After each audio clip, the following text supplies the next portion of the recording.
Ассаламу алейкум, құрметті намазхан ағайындар. Жұма намазына басып келген қадамдарыңызға Алла риза болсын. Әрбір тыныс алу, яғни ауа жұтып, ауа жұтуды айтады. Әрбір тыныс аманат. Қазір сіздердің ауа жұтып, ауа шығару, яғни демалуды айтады. Демалу болғанда тыныс алуды айтады. Әрбір тыныс алып атқаныңыз бұл сіздер үшін аманат. Әрбір жүректің соғысы бұл сіздер үшін мүмкіндік. Яғни жүрек соғып жатса, ол денеңде жаның бар деген сөз. Ал жаны бар адамға мүмкіндік бар. Денсаулығы бар адамға мүмкіндік бар. Әрбір күн сіздер үшін, біздер үшін өтіп жатқан әрбір күн, яғни бүгін жұма, ертең сенбі, одан кейін жексенбі, әрбір күн мәңгілік жазылатын тағдырдың беті. Яғни тыныс алу біздер үшін аманат. Жүрегің соғып тұрғаны біздер үшін ол мүмкіндік.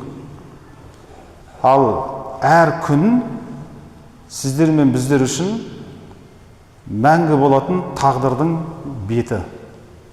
Алла тағала сол тағдырларымызды қайырлы етуді нәсіп етсін. Яғни Алла тағала өмірдің мәнін түсінесің бе деп айтады ғой. Бұрын құттай кезде үлкен ақсақалдармен кездескенде ақсақалдардан мынандай бір сөз қояды. Қайдан келдің, мақсатың не, қайда барасың деген сұрақты қояды. Осы үш сұрақты қояды. Сол кезде құттай балдарды біздің аталарымыз соларды рухани тәрбиелеген.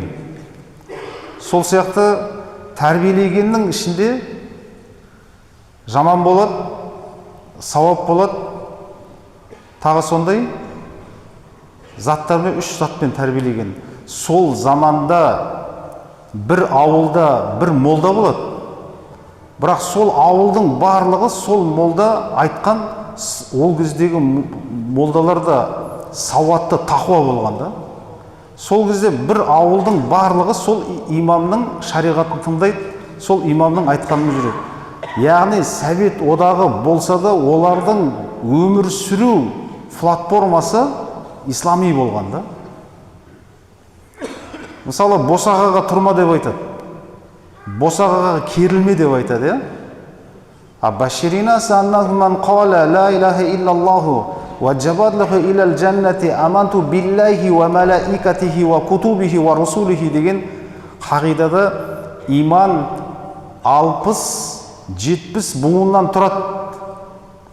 60-70 буыннан тұрғанда ең үлкені Аллаға иман келтіру болса, ең соңғысы жолдағы кедергі болған затты алып таста деп айтады.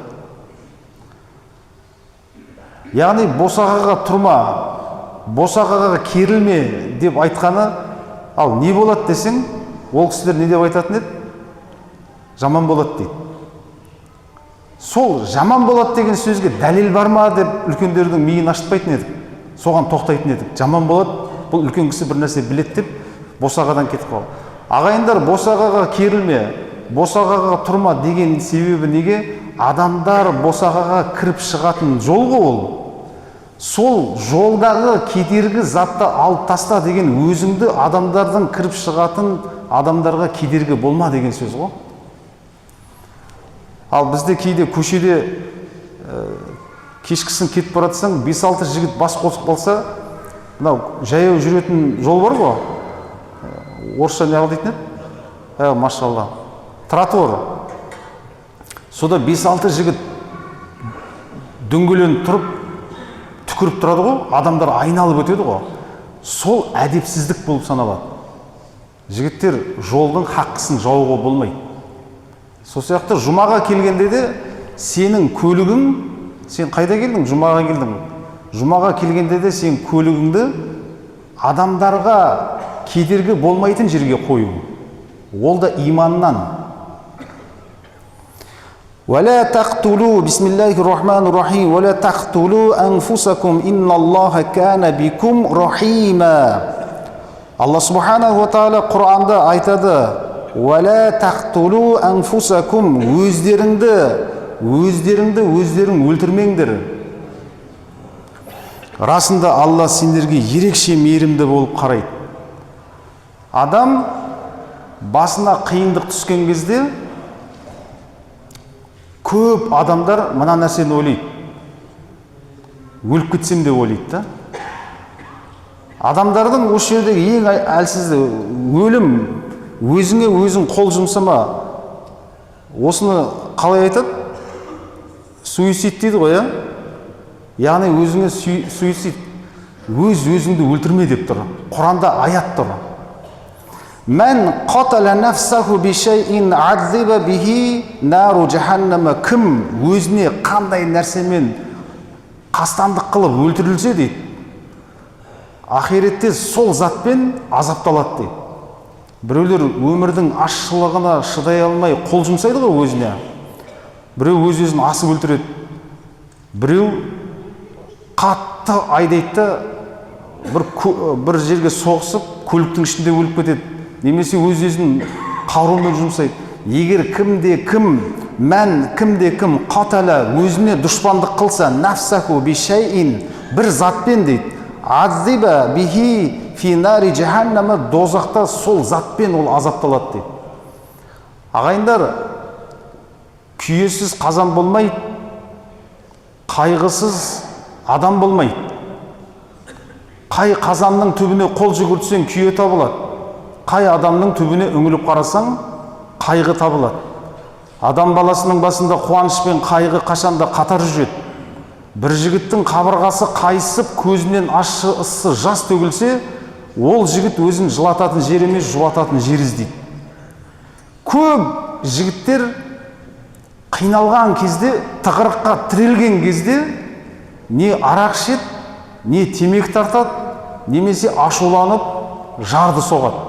Ол зат сені сол тығырықтан шығармайды. Ал сені тығырықтан шығара алатын бірінші Аллаға тапсыру проблемаңда. Аллахым, менің басыма осындай қиындық түсті. Сен мені жараттың. Аллахым, осы қиындықтан, тығырықтан шығуға маған жол көрсет деп бірінші Аллаға дұға жасау. Екіншісі, сол қиындықтың сырын аша білу.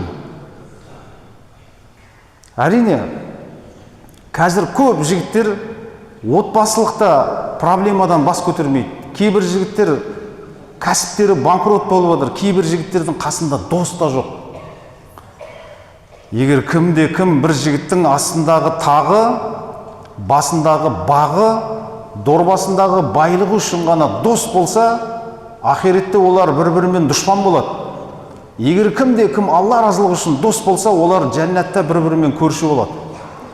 Сондықтан қасында семьясы да қалған жоқ кейбір жігіттер. Кейбіреулер банкрот болды, тығырыққа тіреліп. Ағайындар, жігіттер тығырыққа тірелген кезде мінез ашу немесе Алла тыйым еткен затты ішумен ол проблеманы шеше алмайсың.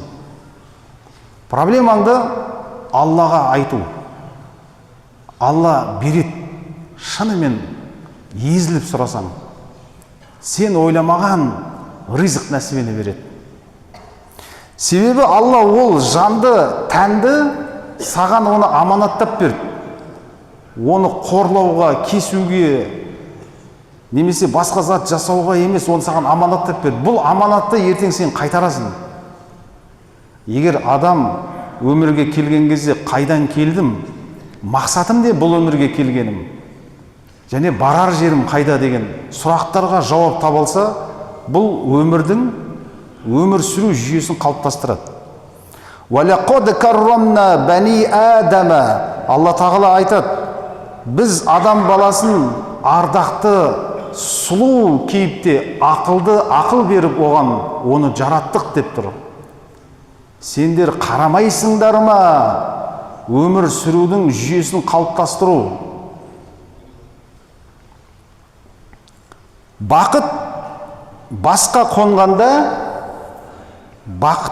қонғанда, бізде енді көбінде бақыт деген кезде байлықты ойлаймыз. Бай болсаң бақыт деп ойлаймыз. Қымбат көлік мінсең бақыт деп ойлаймыз. Қымбат үйде тұрсаң бақыт деп ойлаймыз. Жоқ, басқа да жүйесі бар. Ғайбат айтпасаң да, ол да бақыт. Саудаң әділ болса, ол да бақыт. Біреумен достасып серттессең, сертті бұзбасаң, ол да бақыт.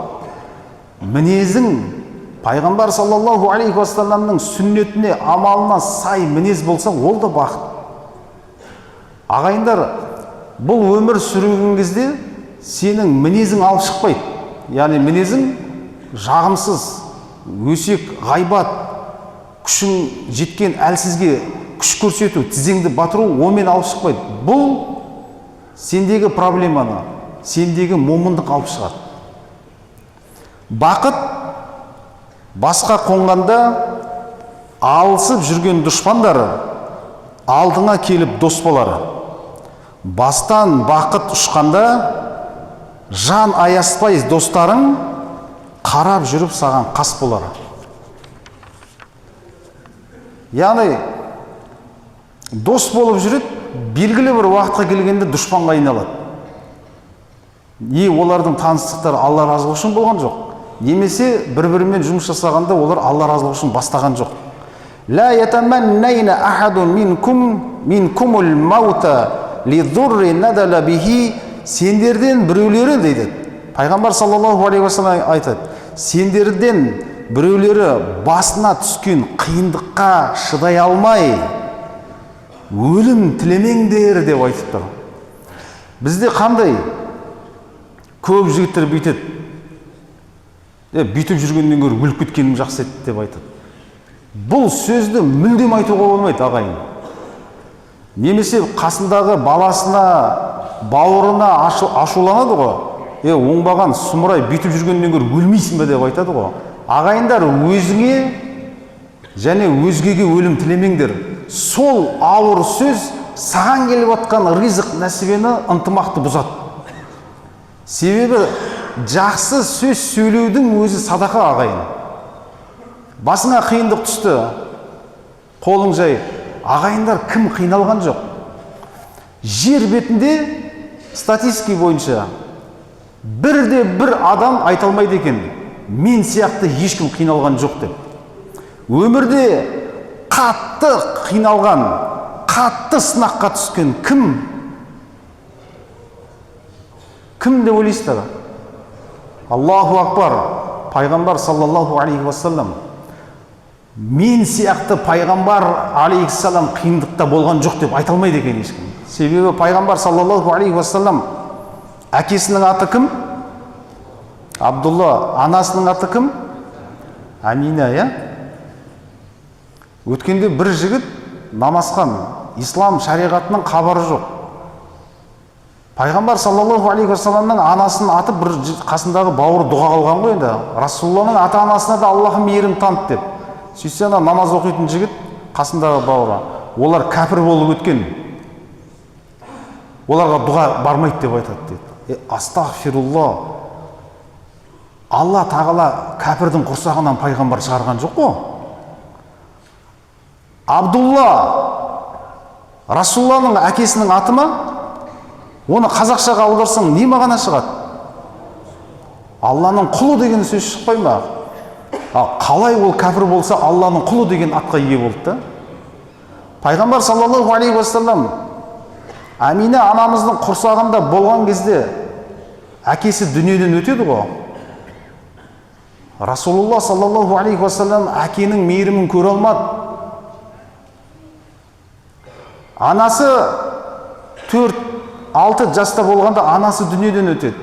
Қатты өмір қиналған кезде Хамза досынан өтеді. Атасынан өтеді. Дүниеде көп нәрседен айырылады. Пайғамбар саллаллаху алейхи уассалам. Бірақ пайғамбар саллаллаху алейхи уассалам тіпті Таиф қаласының өзінде тығырыққа тірелген кезде, «Я Раббым, бұл Таиф қаласын жермен жексен қыл» деп сұраған жоқ. Ол тығырықтан өтетін хикметті сұрады. Сонда Жабраил алейхиссаламға сұрақ қойды.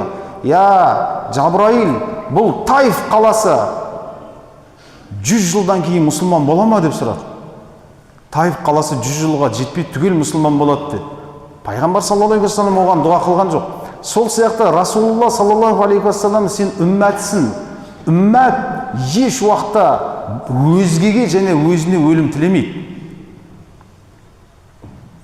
Мән тарадда мин джабалин фақала, яғни ла ятаманнайна, сендер біреулердің басына түскен қиындыққа көтер алмай өлгенім жақсы деп айтуға болмайды.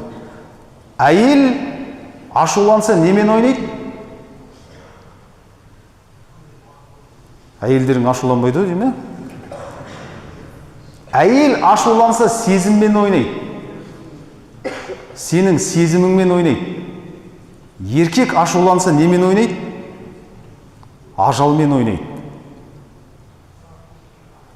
Кейбір жігіттер ашуланып машинаға отырып 140-160-пен айдайды ғой, қатты айдайды да, жазатайым бір КамАЗға соғып өліп кетсем деп. Осы нәрсе харам. Жігіттер, кейбір жігіттер бар, бір қызға ғашық болып қалады да, ана қызы қарамай кетсе, өзін құзғыннан тастап, немесе қатты машинамен айдап келіп соғып өледі. Мен саған махаббатымды дәлелдейін деп едім деп. Ол қыз не қылсын сенің махаббатың? Сен өліп кетсең, жаназаңа да келмейді ғой, мен үшін өлді ғой деп. Немесе осы маған ғашық болған, енді мен өмірім соңына дейін үйленбеймін деп отырмайды ғой. 40 күннен кейін басқа жігіттің танысып кете береді ғой. Жігіттер еш уақытта бір нәрсені қатты жақсы көргенде Алланы жақсы көруден артық болып кетпесін. Сол затпен сыналасыңдар. Кейбір жігіттер болады ғой, машинасын қатты жақсы көреді, жуа береді, сүрте береді, таза ұстаған жақсы, бірақ қатты жақсы көреді. Кейбір жігіттер iPhone 17 алып алған, сүрте береді ғой, намаздың отырса да бетін сүрте береді. Емені соларды қолынан түсіп сындырып алып, экраны сындырып алады да. Себебі бір заттыға қатты ғашық болғанда, жақсы көргенде Алланы жақсы көруден артық болып кетсе, сол затпен сыналасың. Сол сияқты бір заттан қорыққан кезде, Алладан қорқудан артық болып кетсе, сол затпен сыналасың да.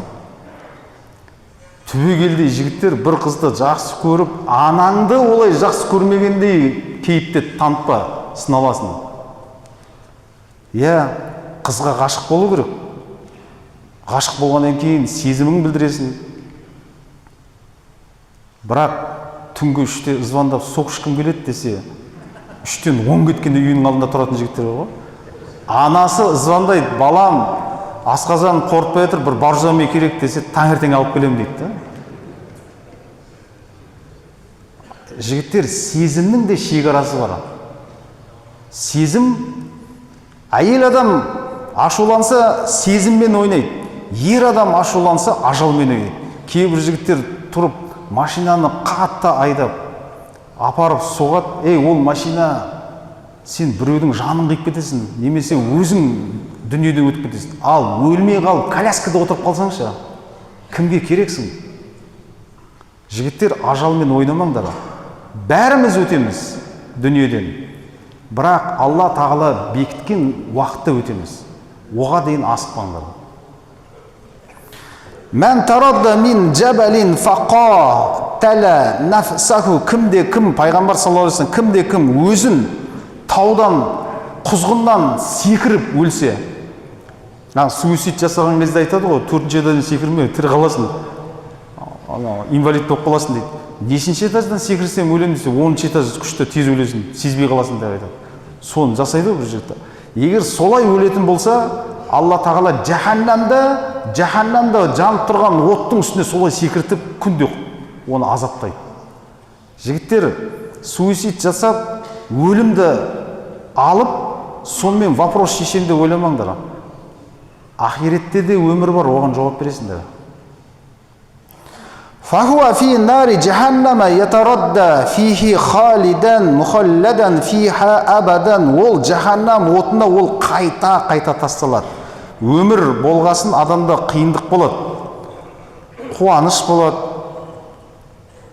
Бізде осы Нұрғасырда бір жігіт бар,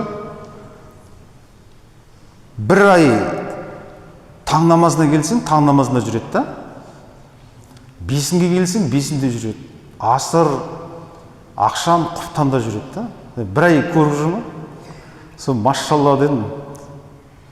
Әрбір мешіттің құсы бар, әрбір мешіттің жанашыры бар, әрбір мешіттің демеушісі бар, әрбір мешіттің жамағаты бар, әрбір мешіттің өсекшісі бар. Бізде өсекші жоқ енді. Сол ананы мешіттің құсы деп айтқан, 5 уақыттан қалмайды. Сосын бір ай өтті, мен жақында бауырымыз естіп тұрған шығар. Машалла дедім да, сен постоянно мешітте намаз оқисың ғой дедім. Иә, енді тақуамыз ғой деген сияқты. Арадан бір жеті өтті де көрінбей қалды. Сен қайда кетіп қалдың, мешітте көрінбегенсің, әйеліммен жарастың ғой дейді. Ана ұрысып қалған кезде мешіттен шықпай қалған ғой. Жарасқан екен, үйден шықпай қалған ғой. Қасқа дедім, сен жарассаң ба жараспасаң мешіттен қалма дедім да. Көп жігіттердің басына қайғы қасірет түскен кезде намаз оқып кетеді, білесіздер ма? Мысалы, бір жігіт шаталып жатыр, сотталып жатыр, намаз оқып кетеді, сыртта жүрген бауырына немесе досына Құран кітаптары алдырады. Бас бостандыққа шыққан кезде ол жігіт намазды жоқ, оразасы да жоқ болып қалады да. Осы жерде сенің әлсіздігің ғой. Жігіттер, жер беті намаз оқымаса да адамдар, жер беті ораза ұстамаса да Алла оған мұқтаж емес. Кейбір кісілер жүр ғой, Алланың барлығын көрсетші маған дейді да. Менің бір кесе сүт беріп, сүттен не шығады? Айран шығады, иә? Сосын не шығады? Құрт шығады, қаймақ шығады, ірімшік шығады, май шығады. Осы кеседегі сүттің ішінен сондай заттар шығады ғой? Иә, шығады дейді. Онда көрсет берші, мынау құрты, мынау айраны, мынау қаймағы деп. Көрсет алмаймын ғой дейді да. Бар нәрсенің ішіндегі бар нәрсені көре алмай жатқан, 18 мың әлемді жоқтан бар қылып жаратқан сен қалай көресің? Ағайындар, көз жетпеген жерге ақыл жетеді, ақыл жетпеген жерге иман жетеді ғой. Оны иман көзімен көресің. Қазір молдалар көп оқымайды, көбісі өлім жайлы айта береді дейді. Оны біз айтып отқан жоқпыз, Құран аятта айтып тұр ғой деймін да. Абай жолын оқығасын ба десем, жоқ дейді. Абайдың қанша қара сөзі бар? Білмеймін. Қайыртпай кеткен Қашағанның кітабын оқып көрдің бе? Жоқ. Ұлы дала өсиетін оқып көрдің бе? Жоқ. Мен сол кітаптарды 6-7 рет оқыдым да. Кім сауатты, сен ба, мен ба десем. Сен қанша тіл білесің десем, 2 тіл білем дейді. Мен 4 тіл білем. Кім сауатты? Енді бәрі имам емес қой дейді. Сен онда имамдар деп айтпасайшы деймін да. Ол барлығында проблема бар ғой. Сен үндемей қалсың. Сен намазға келсең, қазір жаймен деп намаз оқы. Ағайындар, біреу Аллаға сенбеймін десе, агрессиямен жауап бермеңдер. Яссиру ва ла туассиру ва башширу ва ла тунаффиру ли қаулихи алейхиссалам. Көркемділікпен қызықтырып, оны сөйтіп шақырыңдар деген да. Өмір болғансын қиындық болады жігіттер, бірақ өлім сенің проблемаңды шешпейді. Кейбір жігіттер айтады, осы Ақтөбеде жүргенде, мен Ақтөбеден көшіп кеткім келеді дейді. Қайда? Астанаға. Тағы біреу Ақтөбеден көшіп кеткім келеді, шаршап кеттім дейді. Қайда? Алматыға.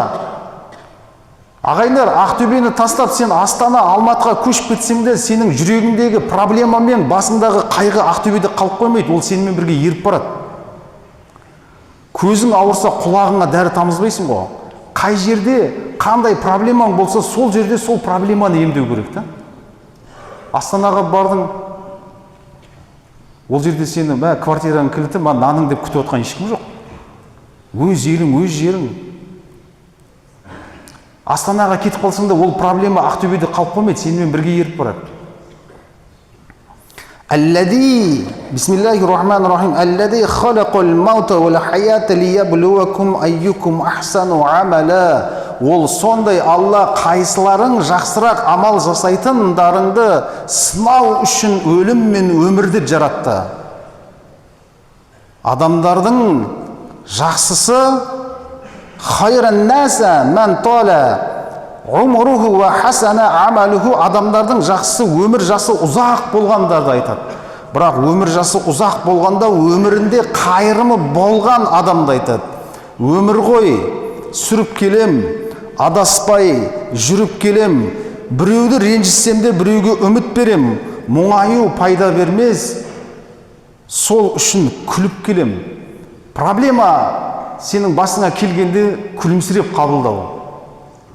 Ана сөз бар ғой, қашан жеңген адам, сені жеңеді ғой біреу, тығырыққа тіреген кезде. Жеңген адам қандай адам болсын, сені жеңген адамға күлімсіреп қара дейді. Сол кезде ол жеңістің дәмін тата алмай қалады дейді. А сен ашулансаң, ыза кектенсең, мен өз-өзімді асып өлтірем деп, өлгенім жақсы деп, немесе кек алам деп, оған кері қайтарсаң, сол уақытта ол жеңістің рахатын сезетті, одан саған давка жасайды. Сондықтан қашан жеңілесің, күлімсіре, жеңген адам жеңістің дәмін татпайды деген. Пайғамбар саллаллаху алейхи уассалам осы жерде күлімсіреуді айтып тұр ғой. Ағайындар, осындай бақыт берген, Алла тағала саған бақыт беріп тұр. Коляскада отырған адамды қарасаң, сені армандайды, табаны жер басып жүр ғой, арманым дейді. Ал сен Белсебеттегі жүргенге армандайсың, Белсебеттегілер көлікте жүргенге армандайды, көліктегілер яқтыда самолет. Бұл арман адамда таусылмайды. Қашан шүкірлік еткен кезде ғана ол қалыптасатын нәрсе. Алла субханаху ва тағала сіздермен біздерге қайырлы ғұмыр кешуді Алла нәсіп етсін. Aqrabu ma yakunu al-abdu min rabbihi wa huwa sajidun. Құл мен Алланың арасындағы ең жақын болған жер бұл сәжде. Сондықтан жігіттер, байлық бар кезде адамдар өмір сүргісі келеді. Мысалы, отбасың тыныш, атанаң бар, байлығың бар, қымбат жиып алғасын, қымбат үйде тұрасың, ақша бар, сол кезде өлесің ба десең, құттай жүре тұрайық та деп не қыласың. Неге? Себебі сен байлықты қимайсың. Ал басыңа қашан қиындық түскен кезде өлгің келеді деп айтасың да. Осы жерде әлсіздік. Алла субханаху ва тағала сіздерге отбасыларыңның ынтымағын берсін, кәсіптеріңнің берекесін берсін. Бір сөйлеп, бір сөзге тоқтаған адал достардың қатарында болуға Алла сіздерге нәсіп етсін. Жанымды алсаң да ал, абыройымды алма деп босқа айтпаған. Алла абыройдан айырмасын. Ассаламу алейкум ва рахматуллахи ва баракатух.